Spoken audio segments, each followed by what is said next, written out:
Good morning बच्चों। आज मैं आपको पार्ट 6 मिठाई वाला पढ़ाने जा रही हूँ। पहले तो मैं ये जानना चाहती हूँ कि आप लोगों को जितने भी लेसन समझ में आए नहीं आए, आपको अगर शंका है कहीं तो आप आकर के पूछ सकते हो। कहीं भी कुछ भी ग्रामर में, प्रश्नोत्तर में, जहाँ भी शंका हो आप स्कूल में आ जाइए। मैं आती हूँ, मैं आपको पुनः समझा दूँगी अच्छे तरीके से।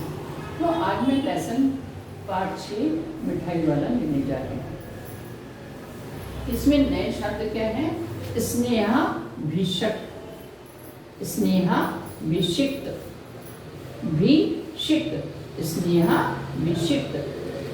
उच्चारण पर ध्यान दीजिएगा। दस्तूर, सोथनी, अंतर्व्यापी। ये जो ऊपर रा दिया हुआ है ये रा इधर आ जाएगा। अंतर्व्यापी, अप्रतिभ, चिक, पुड़िया, जायकेदार। यहाँ पे मैंने शब्दार्थ लिखे हैं। आप लोग पाठ जब आप लेसन लिखेंगे तो इसी तरह आप लोग नए शब्द लिखेंगे, फिर शब्दार्थ लिखेंगे, फिर सारांश लिखेंगे, उसके बाद प्रश्नोत्तर करेंगे। तो शब्दार्थ है स्नेहा भिषिक्त। भिषिक्त मतलब भरा हुआ, प्रेम पूरित, प्रेम से भरा हुआ, जिसके अंदर बहुत अधिक प्रेम होता है, एक दूसरे के प्रति बहुत ही स्नेह होता है, उसे बोलते हैं स्नेहा भिषिक्त। सोथनी, पैजामा। सोथनी जो लेडीज औरतें सलवार पहनती हैं, कुर्ता सलवार पहनती हैं, सलवार को सोथनी भी कहते हैं। अप्रतिभ, उदास। दस्तूर, रीति। हर घर की अपने अपने दस्तूर होते हैं, हर जात के अपने अपने दस्तूर होते हैं, रीति होते हैं। उसी के अनुसार वो अपने रीति, अपने त्यौहार, अपने घर के कामकाज, पहनावा, खान पान उसी तरीके से करते हैं, तो दस्तूर उसको कहते हैं। अंतर्व्यापी, अंदर फैला हुआ। विधाता, ब्रह्मा, एहसान, उपकार, तरकीब, उपाय, लीला, खेल, साफा, पगड़ी, जो सर पर बांधते हैं उसको हम साफा कहते हैं। हर्जा, नुकसान। इसमें इस पाठ में मिठाई वाला जो है कोई साधारण व्यक्ति नहीं है। ये बहुत ही प्रतिष्ठित, सम्मानित, यानी अच्छे परिवार का है और पैसे वाला भी था। इसकी पत्नी भी थी, ये विवाहित था और इसकी पत्नी थी, 2 बच्चे थे। दुर्भाग्यवश इनकी पत्नी और दोनों बच्चों की मृत्यु हो जाती है। यह बहुत ही हताश हो जाता है। वो सोचता है कि मैं किसके लिए जीऊँ, जब मेरी बीवी नहीं है, मेरे बच्चे नहीं बचे, तो मैं किसके लिए मैं जीऊँ। तो अपनी आत्महत्या भी करने की कोशिश करता है, लेकिन सफल नहीं हो पाता। फिर उसने अपने मन में ये निश्चय किया, उसके मन में ये विचार आया, क्यों ना मैं कुछ ऐसा काम करूं जिससे मेरा मन भी बहल जाए, बच्चों को देख करके मेरा मन बहल जाए। वो बच्चों में अपने बच्चों की मूर्ति देख रहा था, उनको एहसास हो रहा था, उसको लगता दूसरे बच्चे जो थे वो उसको अपने बच्चों की तरह लग रहे थे। तो उसने क्या किया, उसने पहले मिठाई बेचना शुरू किया, फिर उसने मुरली बेचना शुरू किया, खिलौने बेचना शुरू किया, अलग अलग चीज़ें कुछ दिन तक, कुछ महीने तक। जैसे उसने खिलौने बेचे, कुछ महीने बाद उसने मुरली बेची, कुछ महीने बाद उसने मिठाई बेची, और एक जगह नहीं, वो जगह जगह जाता था मिठाई बेचने के लिए, खिलौने बेचने के लिए, हर चीज़ करने के लिए जाता था। तो इससे क्या होता था कि वह व्यस्त हो गया। बच्चों की किलकारी, बच्चों की खुशी, उनकी प्रसन्नता देख करके वो बहुत ही आनंदित होता था। तो पाठ लेसन आप लोग घर पे पढ़ लीजिएगा, मैं सारांश बता रही हूँ, आप लोग ध्यान से सुनिए। मिठाई वाला एक सुसंपन्न एवं प्रतिष्ठित व्यक्ति था। उसके सुंदर पत्नी, छोटे 2 बच्चे थे। विधाता की लीला से उनको खो दिया, यानी उनकी पत्नी और बच्चों की मृत्यु हो गई। उसने आत्महत्या करने की कोशिश की लेकिन सफल नहीं हुआ। बेहद प्रेम, वात्सल्यता, ममता से अन्य बाल बच्चों में अपने बच्चों के शक्ल देखने उसने फेरी वाले का रूप धारण किया। अपने बच्चों के रूप में दूसरे बच्चों को देखता था, दूसरे बच्चों में अपने बच्चों की तरह उनके व्यवहार, उनके बोल चाल, उनकी जिद करना, ये सब उसको बहुत ही अच्छा लगता था। इसलिए उसने फेरी वाले का रूप धारण किया। इस तरह में समय भी मेरा व्यतीत हो जाएगा और बच्चों के साथ मेरा मन भी लगा रहेगा। तो एक बार खिलौने वाले, एक बार मुरली वाले, मुरली किसको बोलते हैं? बांसुरी। और एक बार मिठाई वाले के रूप धारण करता और खिलौने, मुरलियाँ, मिठाइयाँ बेचता। वह सस्ते दाम में बेचता।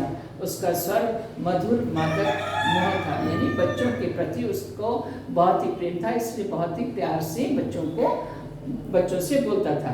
बच्चे बूढ़े सब उसकी बात सुनकर बहुत ही अधिक मोहित होते। इससे मिठाई वाला सुख, शांति व आनंद पाता था। अब देखिए, इसमें जो है आपकी गलियों में भी कई अजनबी फेरी वाले आते होंगे, उनके बारे में बताइए।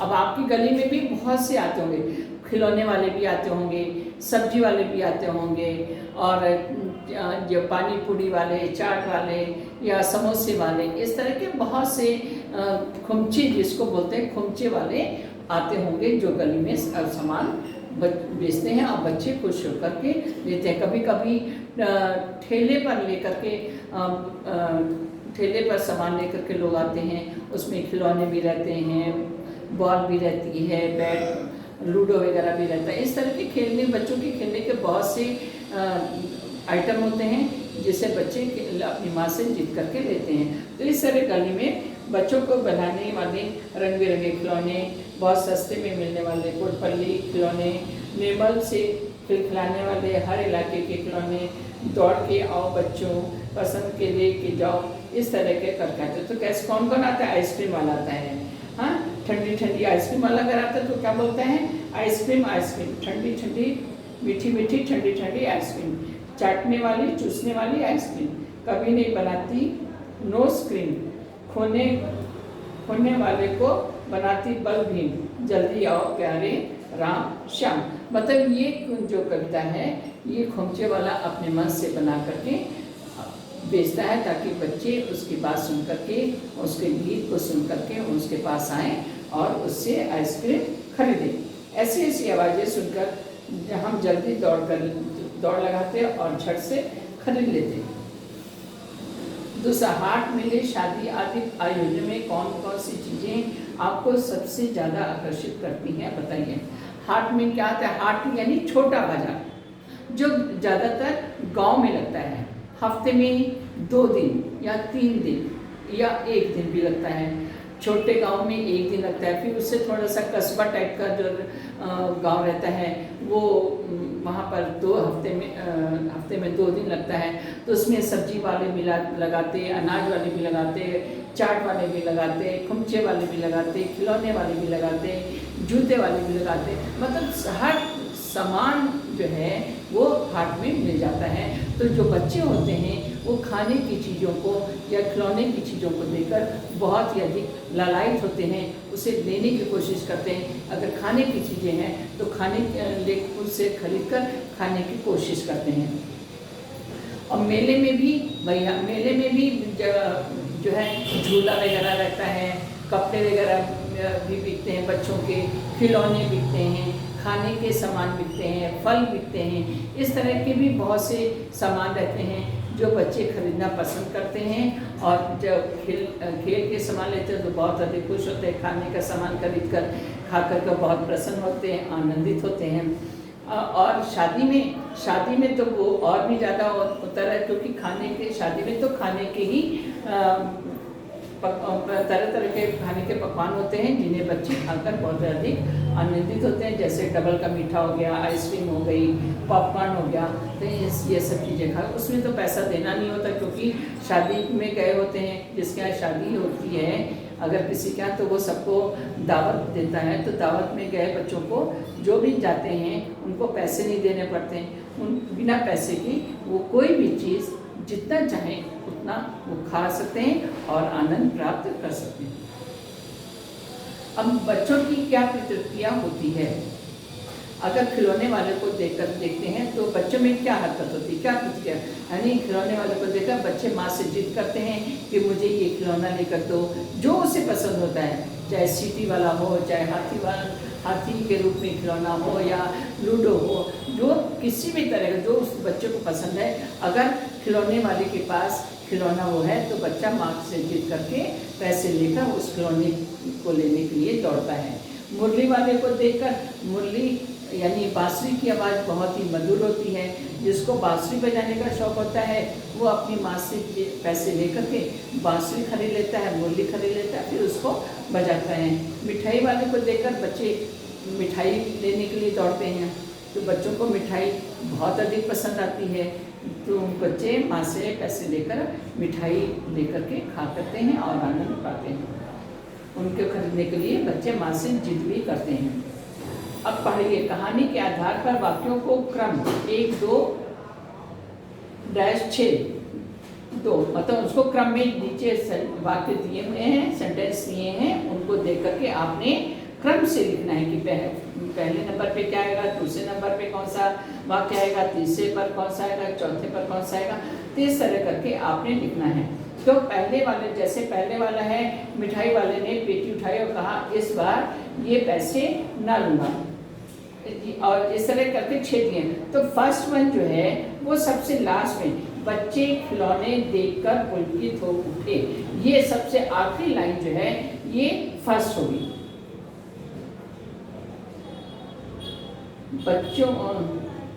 बच्चों को बहलाने वाला, खिलौने वाला, बच्चे खिलौने देखकर पुलकित होते, ये फर्स्ट वन है।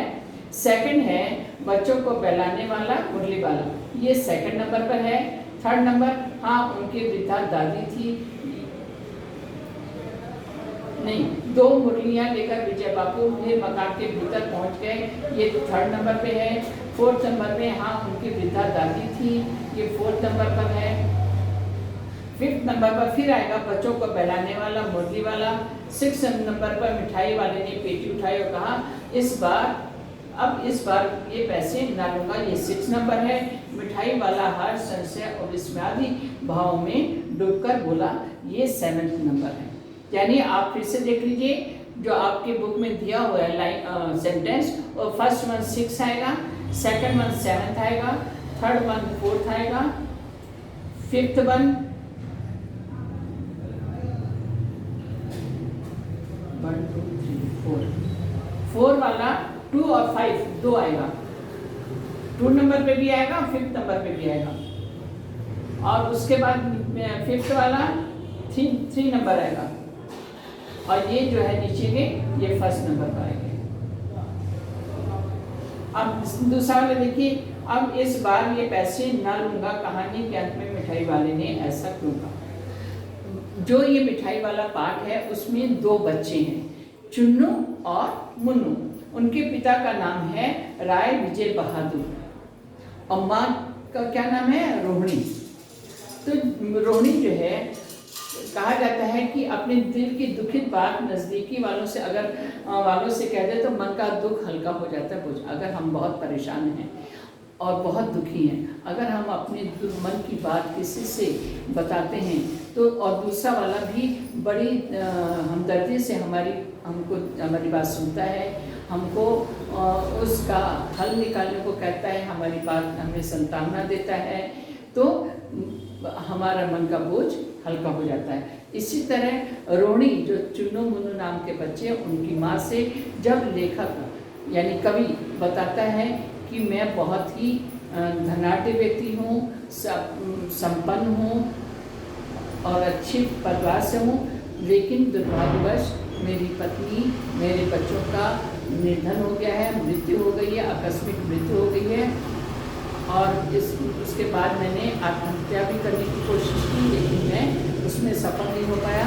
अंत में मैंने अपने बच्चों को दूसरे के बच्चों बच्चों में अपने बच्चों के किरकारियाँ, उनका व्यवहार मैंने देखा, तो मैंने अपने मन में ये निश्चय किया, क्यों ना मैं ऐसा कोई काम करूं जिससे मुझे अपने बच्चों की अनुभूति हो, अपने बच्चों की खुशी का एहसास हो कि जिस तरह ये बच्चे किरकारियाँ कर रहे हैं, ये बच्चे जिद कर रहे हैं, ये बच्चे प्रसन्न हो रहे हैं, ऐसे मेरे बच्चे भी प्रसन्न हो रहे हैं, होंगे मत। तो ऐसा एहसास, ऐसा सोच करके रोनी को बताती कि मैंने ये काम शुरू किया है। कभी मैं मिठाई बेचता हूँ, कभी मैं फूल बेचता हूँ, कभी मैं खिलौने बेचता हूँ। इस तरह की ये बात सुन करके रोनी जो है बहुत ही दुखी हो जाती है। फिर से देखिए, कहा जाता है कि अपने दिल की दुखित बात नज़दीक वालों को बताने पर दिल का बोझ हल्का होता है। रोनी के बार बार पूछने पर मिठाई वाले ने अपनी दुखद करनाजनक कहानी सुनाई। उसने दुख का बोझ आंसुओं के रूप में बरसाया। जब वो अपने बात बता रहा था, अपने दुख को बता रहा था, तो उसकी आंखों से आंसू बह रहे थे। उसके दिल का बोझ हल्का हुआ। इसलिए सहानुभूति दिखाने वालों के प्रति कृतज्ञता प्रकट करने के लिए मिठाई वाले ने चुन्नू मुन्नू की माँ रोने से कहा कि अब इस बार मैं आपसे खिलौने का पैसा नहीं लूँगा, मिठाई का पैसा नहीं लूँगा। मिठाई खरीदी थी रोनी ने, तो मिठाई वाले ने कहा इस बार मैं आपसे पैसे नहीं लूँगा।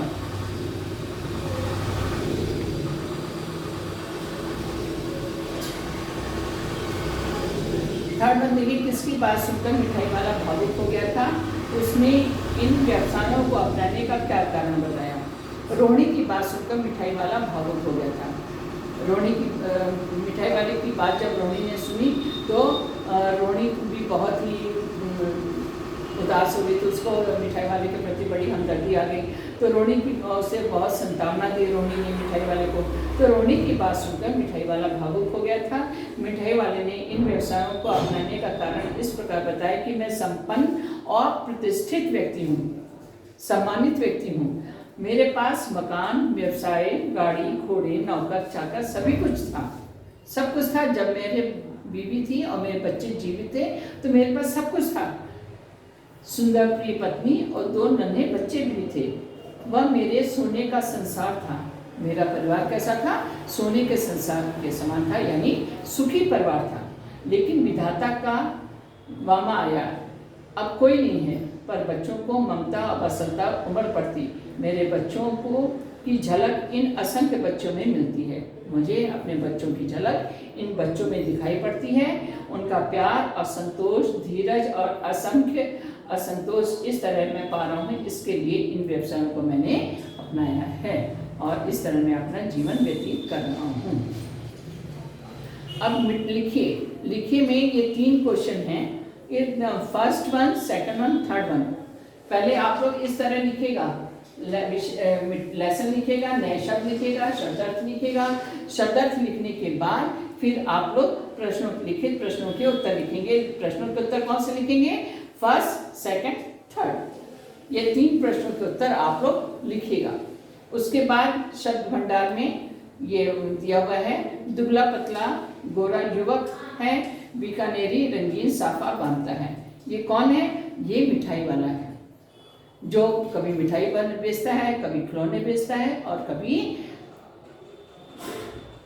खिलौने, मिठाई और बांसुरी बेचता है। तो युवक शब्द का लिंग क्या होगा? तो इसमें दिया है युवक पतला गोरा युवक है, दुबला पतला गोरा युवक है, बीकानेरी रंगीन साफा बांधता है। तो युवक शब्द को अंडरलाइन किया गया है, रेखांकित किया गया है। तो इसमें दिया है युवक शब्द का लिंग बदलकर वाक्य फिर से लिखिए। ध्यान से देखिए, युवक का क्या हो जाएगा? युवती। स्त्रीलिंग, युवक पुल्लिंग है और उसका स्त्रीलिंग क्या होगा? इस युवती। इसको लिंग बदलना है, पुल्लिंग का स्त्रीलिंग में बदलना है। तो युवक पुल्लिंग, स्त्रीलिंग क्या होगा? युवती। दुबली पतली गोरी युवती है, बीकानेरी रंगीन साफा बांधती है। उसमें दिया है बांधता है, इसमें क्या हो जाएगा? बांधती है। सेकंड है मुरली वाला एकदम अप्रतिम्भ हो उठा। रेखांकित शब्द का अर्थ जानकर वाक्य में प्रयोग करो। अप्रतिम्भ, उदास, अपनी अनुत्तीर्णता का परिणाम सुनकर अखिल अप्रतिभ हो उठा। मतलब अनुत्तीर्ण मतलब फेल हो जाने पर मोहन अप्रतिभ हो उठा, उदास हो उठा। यह बड़ी अच्छी मुरली है। अच्छी, इसका विलोम लिखना है, विलोमार्थी वाक्य बनाइए। यह बड़ी बुरी, अच्छी का क्या हो जाएगा, बुरी मुरली है। फिर वह सौदा भी कैसा सस्ता बेचता है। फिर वह सौदा भी कैसा सस्ता बेचता है। रेखांकित शब्दों में से दो वाक्य बनाइए। आजकल कहीं भी सौदा सस्ता नहीं मिलता। चीन की चीजें बहुत सस्ते में मिलती हैं। उसकी बच्चों के प्रति वे स्नेहसिक्त बातें याद रहीं। रेखांकित शब्द का अर्थ लिखिए और इस शब्द से एक वाक्य बनाइए। स्नेहसिक्त मतलब अधिक प्रेम से युक्त। हमारी हिंदी अध्यापिका जी स्नेहसिक्त बातें करती रहती हैं। आपको जो भी विषय का लिखना लिख सकते हो। पाठ पढ़कर 5 युगम शब्द लिखे, जैसे मादक, मृदुल। युगम शब्द क्या है, उछलने कूदने, हाथी घोड़े, दुबला पतला, आकार प्रकार, दौड़ते हाँफते। अब सृजनात्मक अभिव्यक्ति में है, मिठाई वाले के परिवार के साथ क्या हुआ, सोचिए और इस आधार पर एक कहानी बनाइए। नेक्स्ट देखिए, प्रशंसा। बाजार में तो सब कुछ मिलता है, लेकिन फेरी वाले हमारे घर तक सामान पहुंचाते हैं। फेरी वालों के कार्यों की प्रशंसा करते हुए 10 वाक्य लिखे। आइए आप अपने उनसे कीजिए कि अगर फेरी वाले जो कार्य करते हैं उसकी क्या क्या प्रशंसा करनी चाहिए, वो लिखना है। मिठाई वाले, बोलने वाली गुड़िया। ऊपर वाला का प्रयोग है। अब बताइए कि वाला से पहले आने वाले शब्द संज्ञा, सर्वनाम, विशेषण आदि में से क्या है। मिठाई वाला शब्द में पहला शब्द मिठाई क्या है, संज्ञा, जातिवाचक संज्ञा है, क्योंकि मिठाई का नाम नहीं दिया है। जलेबी है कि बर्फी है, रसगुल्ला है, कौन सी मिठाई है ये नाम नहीं बताया हुआ है, खाली लिखा है मिठाई। मिठाई क्या हो गया, संज्ञा है, लेकिन कौन सा प्रकार है, जातिवाचक संज्ञा। बोलने वाली,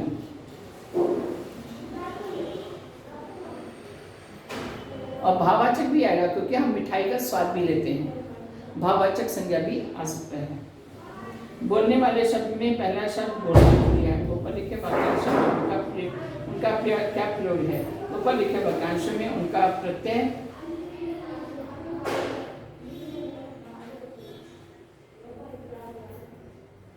एक बार बच्चों फिर से देख लो सभी। वाला से पहले आने वाले शब्द संज्ञा, सर्वनाम, विशेषण आदि में से क्या है। मिठाई वाला शब्द में पहला शब्द मिठाई संज्ञा है। बोलने वाली शब्द में पहला शब्द बोलना क्रिया है। इतना ही लिखना है बस। ऊपर लिखे वाक्यांश में उनका क्या प्रयोग है। संज्ञा और क्रिया से वाचक शब्द बनाए गए हैं। अच्छा मुझे ज्यादा वाक्य नहीं, जल्दी से दो ठोक दे दो। उपरोक्त वाक्य में ठोक के प्रयोग की ओर ध्यान दीजिए। पूर्वी उत्तर प्रदेश और बिहार की भाषाओं में इस शब्द का प्रयोग संख्यावाची शब्द के साथ होता है। जैसे भोजपुरी में 1 ठो लड़का, 4 ठे आलू, 3 ठे बटुरी। ऐसे शब्द का प्रयोग भारत के कई अन्य भाषा बोलियों में भी होता है। पता कीजिए कि किस किस भाषा बोली में ऐसा है। इसको छोड़ दीजिए बच्चे, कुछ भी नहीं है। थर्ड, बेबी जान पड़ता है पार्क में खेलने निकल गए। क्यों भाई, किस तरह देते हो। दादी चुन्नू मुन्नू के लिए मिठाई लेनी है, जरा कमरे में चलकर फैलाओ। भाषा के प्रयोग आजकल पढ़ने सुनने में आते हैं। आप ये बातें कैसे कहेंगे। इसको भी छोड़ दीजिए, ये भी कुछ नहीं। आगे देखिए, क्या मैं कर सकता हूँ। फर्स्ट वन, पाठ का भाव अपने शब्दों में बता सकता हूँ, सही। इस स्तर की जल सामग्री का भाव पढ़कर समझ सकता हूँ, सही। इस स्तर के गद्यांशों की व्याख्या करके लिख सकता हूँ, रॉन्ग। पाठ के शब्दों को अपनी बातचीत में प्रयोग कर सकता हूँ, रॉन्ग। पाठ के आधार पर कहानी आगे बढ़ा सकता हूँ, रॉन्ग। अब आगे इसमें जो है ग्रामर वाक्य दिया हुआ है, आपको इसमें से देख करके पूरा इसमें जितना भी दिया है सारा आपने यहाँ तक कंप्लीट करना है। पीछे दिया हुआ है उसी को देख करके यहाँ पे लिखना है। समझ में आ गया?